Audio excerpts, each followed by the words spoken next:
پھر دیکھیے حضرت موسیٰ علیہ السلام کی زندگی میں اور حضرت یوسف علیہ السلام کی زندگی میں بھی بہت ساری مشابہت ہے. حضرت موسیٰ علیہ السلام کی زندگی میں اور حضرت یوسف علیہ السلام کی زندگی میں بھی مشابہت ہے. وہ کیسے کہ بھائیوں نے یوسف علیہ السلام کو ایک کنویں میں ڈال دیا تھا، ایک جب کے اندر ڈال دیا تھا. بھائی نے کہا تھا نا لا تقتلوہ، اس کو قتل نہ کرو، ہم اس کو جو ہے وہ کسی کنویں کے اندر ڈال دیتے ہیں.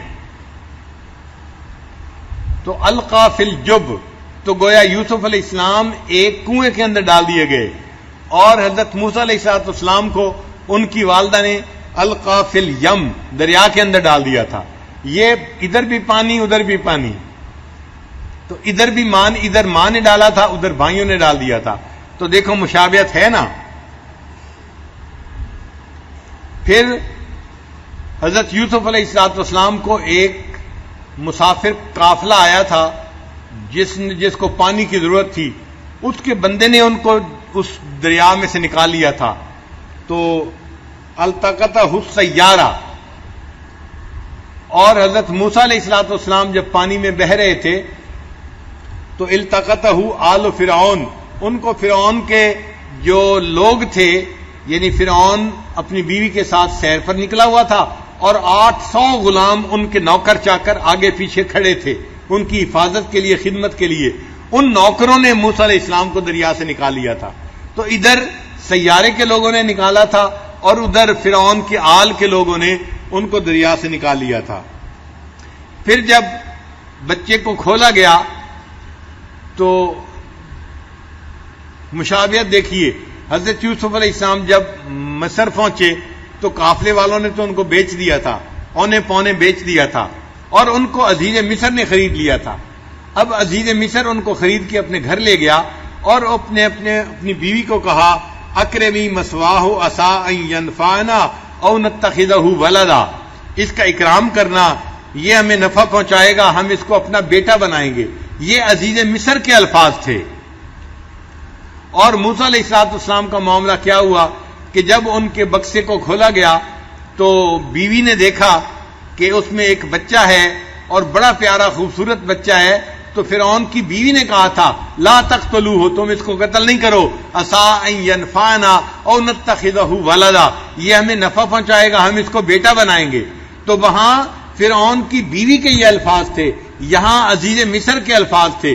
اب ذرا دونوں باتوں میں غور کیجئے. عجیب نکتہ ہے کہ یہاں چونکہ عزیز مصر نے کہا تھا ہم اس کو بیٹا بنائیں گے، تو واقعی یوسف علیہ السلام اس کے لیے بیٹے کی طرح بن کر رہے.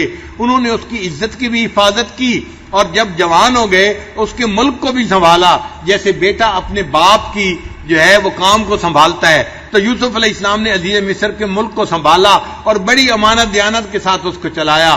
تو واقعی انہوں نے بیٹا بننے کا حق ادا کر دیا تھا. اور یہاں پر حضرت موسیٰ علیہ السلام جو ہیں ان کو جب اٹھایا گیا تو فرعون کی بیوی نے کہا تھا عسیٰ ان ینفعنا، یہ ہمیں نفع پہنچائے گا، اور نتخذہ ولدا، یا ہم اس کو بیٹا بنائیں گے. اور واقعی ایسا ہوا کہ موسیٰ علیہ السلام اس کے گھر میں پلے، اور موسیٰ علیہ السلام کی وجہ سے اس عورت کو فائدہ ہوا کہ وہ ایمان لے آئی اور ان کا بیٹا اس کے ایمان پہ لانے کا سبب بن گیا.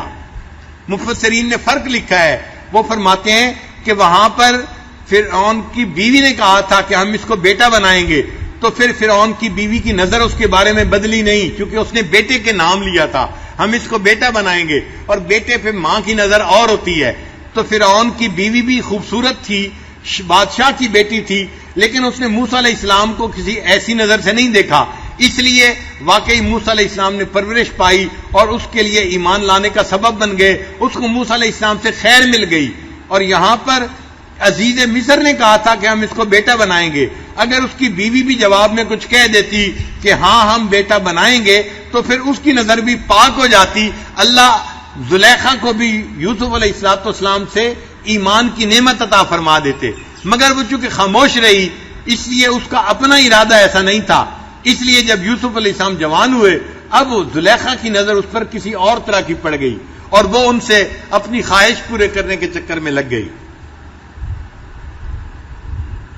حضرت موسیٰ علیہ السلام نے جب بکریوں کو پانی پلایا تھا تو ان کے لیے بارے میں بچی نے اپنے والد کو جا کر کہا تھا کہ آپ کو ایک ایسا بندہ کام کرنے کے لیے چاہیے جو بڑا قوی بھی ہو اور امین بھی ہو. تو موسیٰ علیہ السلام بہت صحت مند بھی تھے اور امین بھی تھے. امین سے کیا مراد کہ انہوں نے ان لڑکیوں کی طرف آنکھ اٹھا کے بھی نہیں دیکھا تھا، جس سے بچی نے پہچان لیا کہ یہ بڑے باحیا انسان ہیں اور یہ دوسرے کی امانت کے اندر خیانت کرنے والے نہیں ہیں. اس نے کہا کہ یہ بندہ قوی بھی ہے اور امین بھی ہے. تو قوی اور امین کا لفظ حضرت موسیٰ علیہ السلام کے لیے استعمال ہوا. اور حضرت یوسف علیہ السلام کو دیکھو تو ان کے لیے جب ان کو جیل سے نکالا گیا تھا تو انہوں نے کہا تھا کہ انی حفیظ علیم، میں محافظ بھی ہوں اور علم والا بھی ہوں. تو یہ قوی اور امین کہلائے اور یہ حفیظ اور علیم کہلائے. دیکھیے دونوں کی آپس کی شخصیتوں کے اندر کتنا ایک دوسرے کے ساتھ مشابہت ہے. پھر یوسف علیہ السلام کو بھائی نے بچایا تھا. اس نے کہا تھا کہ یوسف علیہ السلام کو قتل نہ کرو، اس کو کنویں کے اندر ڈال دو. اور حضرت موسیٰ علیہ السلام کو فرعون کی بیوی نے بچایا تھا. اس نے کہا تھا لا تقتلوہ، اس کو قتل نہیں کر سکتے. تو فرعون جو ہے اپنی بیوی کی بات مان گیا، چلو ہم اس کو قتل نہیں کرتے.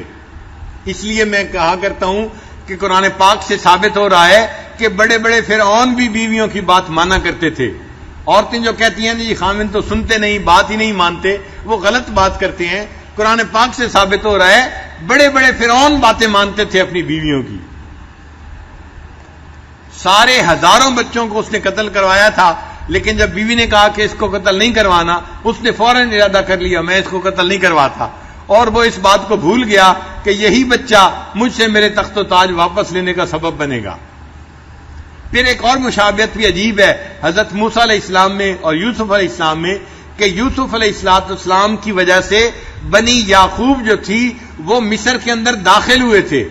وہ مصر کے رہنے والے نہیں تھے، ان کو تو قافلے والے وہاں لے کر گئے تھے. تو حضرت یوسف علیہ السلام کی وجہ سے بنی یعقوب مصر کے اندر داخل ہوئے تھے، اور حضرت موسیٰ علیہ السلام کی وجہ سے بنی اسرائیل مصر سے باہر نکلے تھے. تو ایک کی وجہ سے داخل ہونے کا موقع ملا اور دوسری کی وجہ سے مصر سے باہر نکلنے کا ان کو موقع مل گیا تھا. تو دیکھیں دونوں کے حالات زندگی میں کیسی مشابہت ہے جو اللہ نے عطا فرمائی.